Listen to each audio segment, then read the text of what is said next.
memorable and sobrang, ano po yun? Ano po yun? Ah, siya po yun. Hello po. Thank you po sa pagtanong po. And to be honest po, sobrang dami pong memorable saka funny memories po na nangyari po. But feeling ko po, mamimili ako. Nung nadapa ako! Grabe! Hindi, o sige, ayun na po. Hindi, pero eto, guys, mag-explain ako guys. Kasi nung time po na yon, halos lahat ng game, sinalihan ko po doon. Diba po, alam niyo yun, alam niyo yun. Alam niyo yun.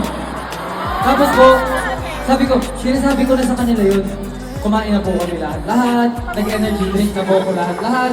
Tapos, nangihina na po yung legs ko. So sabi ko po, kung madadapa ako, kung madadapa po ako, siyempre po pag nadapa ako, gagapang po ba ako pataas? Eh di mas nakakahiya po yun. Eh di mas nakakatawa po siya. So, predicted ko na po yun na madadapa ko. Kaya, gumulong po ako. Bakit kayo sumisigaw? Pero, sige, kung funny siya sa inyo, then ayun ba yung sagot ko? Sige mo. Okay, Yeah. next! Oh. What is the best advice that you will give first? Okay. From Angel, there is Moral. Hashtag Ask Jill. What is the best advice that your mentors have taught you? Ito po talaga yung feeling ko, dadalhin ko rin po siya like kahit kailan po. Kasi parang one time po, meron kaming performance po na parang after ng performance po namin, sobrang na-feel bad po ako to like the team, sa mentors, saka sa sarili ko na rin po. Parang during the time, I think it was like the 7 mission nung ginawa po namin yung 2 songs. And after Roller Coaster and Don't Hit the Break po, parang feeling ko kasi po hindi ko siya nagawa kung paano ko siya usually ginagawa po.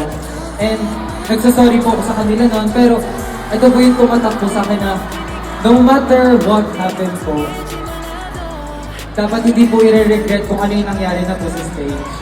Kasi even though sabihin po natin na nagkamali po ako, feeling ko po mas kaya ko pa po. Pero it's natural po. Parang it's like pushing yourself down. Sino po yung makakapagod? And the first thing po, huwag mo na lang po ako dapat saniniwala sa sarili. Ako? Kayo. Yun. Kaya, ayun po yun, parang pag sinasabi siya sa atin, parang pero narinig ko po 빨간 신발 신고 같은 길 끝에서 서로 다른 어디 만나 비트 맞춰 꿈꾸던 순간 At dahil dyan, yung next question po, Lutasa. 리듬에 맞춰 춤출 때처럼 자 이제 모여 하나가 되자